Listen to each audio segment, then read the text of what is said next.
Hi there, I'm Chris Brown, and I'm a part-time hobo and a full-time student of life, and I'm here to tell you some tales about hobos today.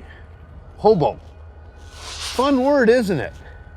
Hobos are, well, they're kind of like pirates. They're adventurers, they're curious, they go places most of us wouldn't, and, well, pirates are a bit meaner. But it's no wonder that kids like to dress up like hobos and pirates at Halloween, because kids, they like to go on adventures. Hobo, where does that word come from? You ever think about it? Well, first let's talk about the difference between a hobo, tramp, and a bum. Bums, well, bums are much different. Bums, they like to drink, fight, and they avoid work at all costs. Tramps, well, they'll get into a fight now and then, but they kind of hang to themselves. They're pretty lazy, and they just kind of move around doing their own thing. But if they can avoid work, they will. Then you have a hobo. Hobos have pride. They have dignity. They work for what they need, and they're mostly curious and want to move from one place to another to see and be free. That's the life of the hobo. That's why I've always been attracted to hobos. I'm curious too. Ever wonder where the word hobo comes from? Well, hobos have a long history. Probably somewhere after the Civil War, hobos began to emerge, riding the rails, going from place to place, looking for work on farms. And these guys were called hoboys, going from place to place on the rails, and eventually got shortened to hobo. Other theory is that they were young guys that rode the rails to get back home after going from place to place, and they were homeward bound, or hobo. We don't really know for sure, but the idea of a hobo is, well, it's a pretty good idea. And this history, after many years of the hobo culture starting to integrate itself, the hobo culture really took off in the 1930s when the Depression hit, and many young men were looking for work with dignity, and they used the rail to get from place to place. And eventually World War II came along, the Depression ended, and, well, overall the hobo life started to come to an end. Although beatniks and hippies always liked the idea of the hobo ethos, going from place to place and checking out new places. And hobo culture remained. In fact, it remains so strong that there is today still a hobo celebration in Britt, Iowa, where they honor the king and the queen of the hobos. So hobos, they have a higher stature than anybody else in that rail riding community. Well, I've met a few hobos in my life, and I'd like to tell you about two of them. First took place in Spokane, Washington, when I was on my way back to college in Bemidji. And I'd been out hitchhiking for quite a while, and I was out of money, need to get back fast, so I decided to ride the rail back across Montana and ideally across the Dakotas to get home. Well, I wandered into a train yard, and first I came across a slew of tramps and bums, and they were a surly lot, and I avoided them.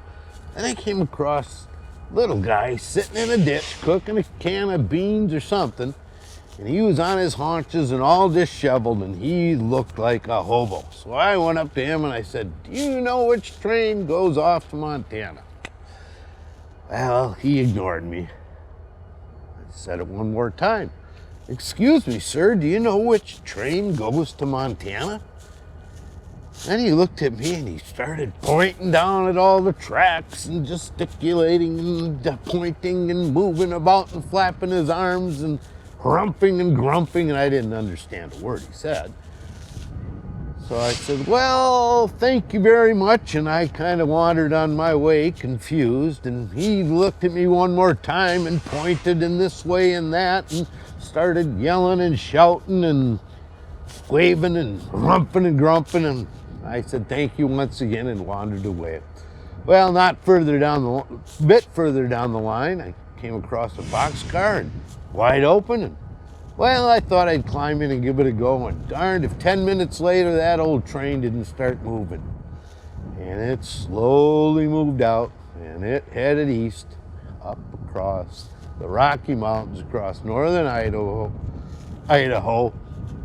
and it rumbled along slowly through tunnels and this and that. It wasn't a bad ride until it started getting colder and colder, and then on the other side of Idaho and into the Montana side and over the Rockies, as it started to go down, well, it got cold and that train started to move, and I bounced around like a cold piece of popcorn for God knows however long.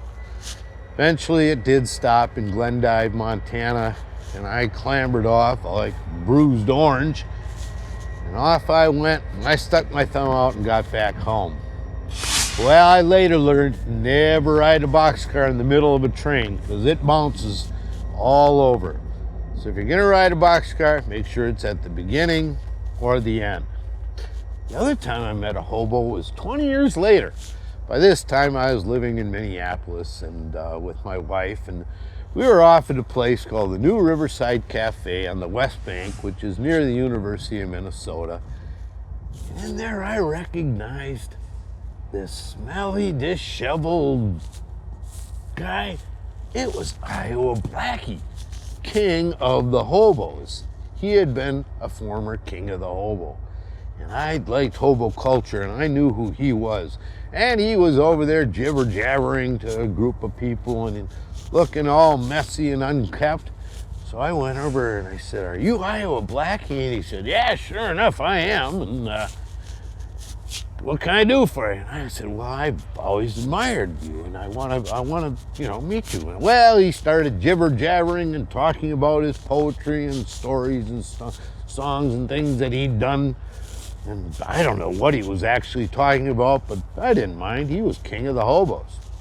Eventually, he asked me, "Hey, can you give me a ride someplace?" And I asked my wife, "You mind if we give Iowa Blackie a ride? He's pretty smelly, and I don't know."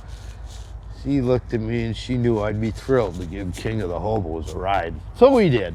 He climbed into the car, and well, we didn't have to drive him too far, and he climbed out and he jibber-jabbered the whole way and this and that, but an awful stink he had. But when he left us with two things. Well, first, he took a few bucks from me, which was fine. Then he left us a book of poetry and that awful stink in our car, which lasted for several weeks. Well, get into the car and well, there'd be the sweet stink of Iowa Blackie, which part of me felt a little sick to my stomach, and the other part I loved, because I had been with the king of the hobos. Well, today the hobo culture is far diminished even more. There's not many left, and those that are, well, many of them are actually professionals. Lawyers, doctors that'll take their 2-3 weeks, and they'll ride the rails and go places when they can. So the next time you see what you think is a tramp, a bum, or a hobo, guess that it's a hobo. And that hobo has purpose and dignity and very well could be a lawyer on an adventure. Well, till next time, I'm Chris Brown, and I'm a part-time hobo, and I got a train to catch. We'll see you later.